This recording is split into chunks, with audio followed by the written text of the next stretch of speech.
Hello there, world of tankers, and welcome to the channel. I'm your host, the Droodles Blitz, and in today's video, I'll be playing in the American Tier 8 Premium Heavy Tank, the T-34. This is a vehicle that has been in the game for a very long time. It invented penetration in the heavy class before penetration even knew what it was. It's a pretty interesting vehicle overall, and in today's video, I figured I would make a revamped review on this tank. Is it a good vehicle, or should it not be purchased in 2023?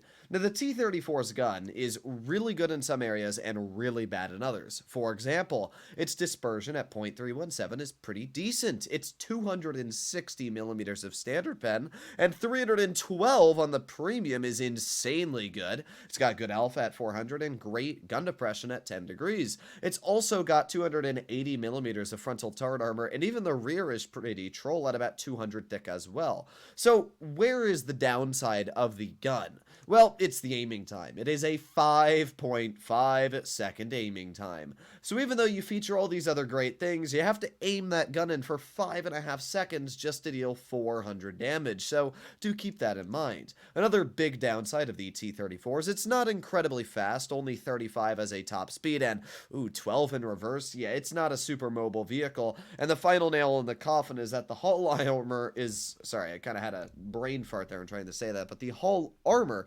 is only about 100 to 150 thick on the upper plate, which means you're gonna butter through it with your average tier 8, tier 7, tier 6, to be honest. I mean, the T-29 has better hull armor now because it was buffed a couple updates ago than the T-34 and the T-30, which is kind of weird when you think about it, but that's just how it is. So, the enemy team, what do they got? Well, they got an IS-5 and an IS-6, also an E-75 and a 50 TP. I'm going to follow where my team goes. We got a lot of heavies, and they have a lot of heavies, and specifically two of the strongest heavies in tier 9. They also have two, okay, really. Anyway, they also have two really good tank destroyers, the WZ-120 and the Waffenträger Panzer IV. And even though the IS series tanks are not incredibly scary to deal with, they are still a pain in the butt due to the fact they hit for 400 damage. So overall, they got a pretty solid lineup that I'm going to have to keep an eye on. Let's see if I can get this WZ. I'm just going to chill here for now, if I'm going to be honest. There's not much else I can really do, so yeah, I feel like waiting here is not a bad decision at all. And there you go. Nice slap into the WZ. And look at that. He hit me right in the mantlet and gave me a good old chunky bounce. You can definitely see where the gun on the T-34 is pretty dang nice. I mean, you're never going to have to worry, as I said, about penetration when aiming at your opponents. Now, obviously, aiming at like a WZ-120's upper plate can be a troll pen because of the fact it does have some auto ricochet angles. But apart from those, you're not going to have to worry all too much about bouncing the WZ.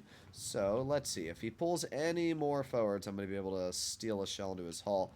Let me just pull a little bit over here. There's the WZ showing me his armor. There you go. Another easy shell. He really low-rolled me for 303. And with that, well, he's only got 310 health left. I really don't know why you would do that, especially when that vehicle is not really meant for that. Oh, IS-5 bonks me, but ooh-ah! 394 slap back in. This is what the T-34 gun is really good at doing. It doesn't really matter if you get shot once or even twice. I mean, the fact that the gun is so dang good on this vehicle, it always allows me to pen my opponents, and because they might be shooting me with premium or whatnot, I will always win the trade. So what I'm going to do here is I'm going to put on my adrenaline, and let's poke the IS. Here we are, and bonk. Once again, 260 millimeters of pen laughs at the IS-5 trying to side scrape. I mean, it really is not even a comparison on how good this vehicle's penetration is.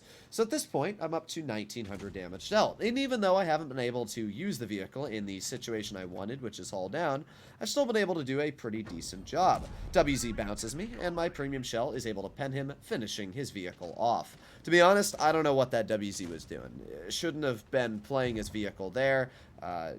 Just a whole bunch of not good decisions from that player, causing him to do pretty mediocre in performance. We get a nice shot into the Hori, and even though the Waffle does end up penetrating me, we are still healthy enough that we were never in the one-shot range of that Waffle. So, we're going to get an easy slap into the 50 TP. With that, we're up to 2900 damage dealt. All the AMX needs to do is finish off that 50 TP, which is a pretty easy job, to be completely honest.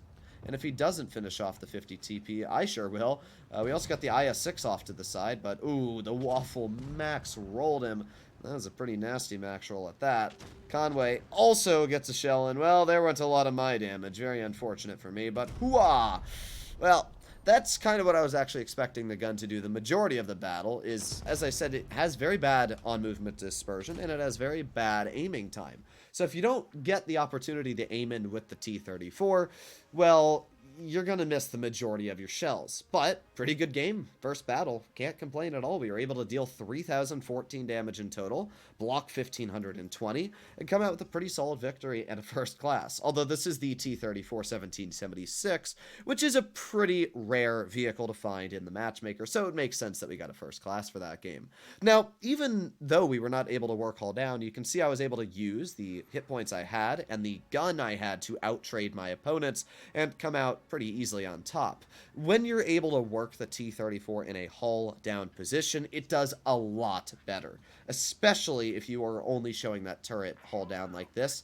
That's when the T-34 is really going to be in its own element. So I'm going to go up. The whole team's going up. I'm going to go up with them. Now, the power to weight on this vehicle is not bad, but it's not good. I mean, it's nothing that's spectacular. So you'll notice, like, when going up this hill here, even the E75 TS, sure, well, I was gonna say it is faster than me, but then he just randomly stopped. I swear, if he says droodles in chat, I swear.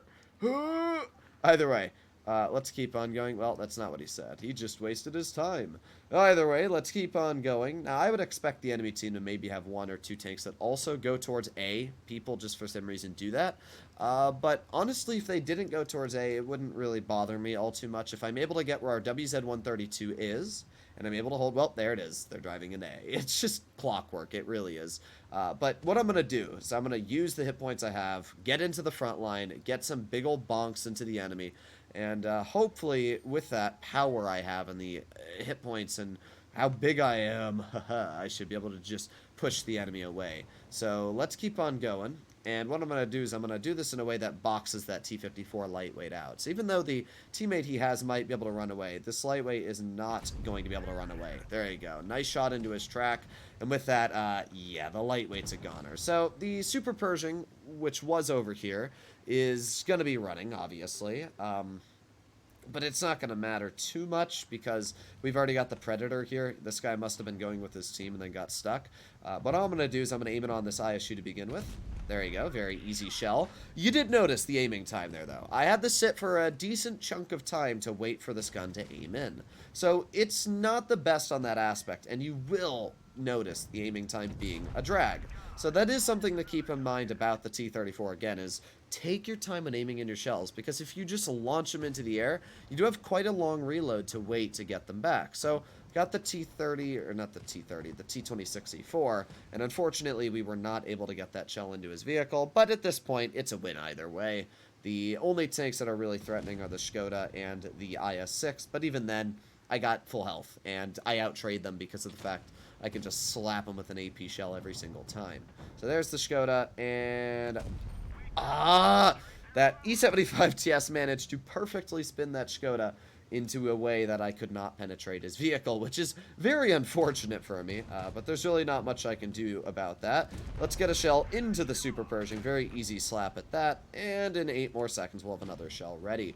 Now, once again, this is what the pen looks like. Now, the IS-6 is showing me a side, which means I'm not able to really show the full extent of this vehicle's pen as if I'm aiming at the front of the IS-6, but it is a lot of penetration. This gun is really, really solid. So, we'll just finish. Really? That bounced. What? How? How did that bounce? There was a red bar above it. I did see the red bar above it, but I did not hit the red bar above it. Okay, well, this game's just trolling me, man. I'm actually surprised on how well the armor is on the Skoda with my AP. I mean, still, this is AP, so if I load premium, it absolutely craps on the Skoda's upper plate. But I was surprised the Skoda's upper plate actually stood up that well to the T-34's gun. So there you go. Not a great game, the second battle. We had a couple unfortunate bounces, like on the IS-6, and as well on the, what was it, the Skoda. So we got a couple unfortunate circumstances. Probably could have been done about 2,800 if those had ended up dealing their damage. But either way, not a bad battle at all. I was able to deal 2,200, come out with the victory, help my team out, and as you can see, the T-34 is still a strong vehicle. The most important thing about tanks like this is that their gun stays relevant and that the armor stays relevant. And when you think of the T-34, you kind of think of a Concept 1B, where no matter how much you change Tier 8, how much you buff and rebalance the vehicles, as long as you're able to have a lot of turret armor like this vehicle has and a really good gun, it's always going to have those two attributes going for it. It's just like the Leopard 1. You can make all of the Tier 10 mediums have good DPM, you can make all of them have good pen and whatever, but the Leopard's still going to have the most mobility when it comes to mediums, and it's always going to have the best gun. That's what I think about the T-34. It's definitely not an overpowered tank by any means, but there are situations where you feel very strong when you have over 300 millimeters of pen. I'll see you in the next one. Bye-bye.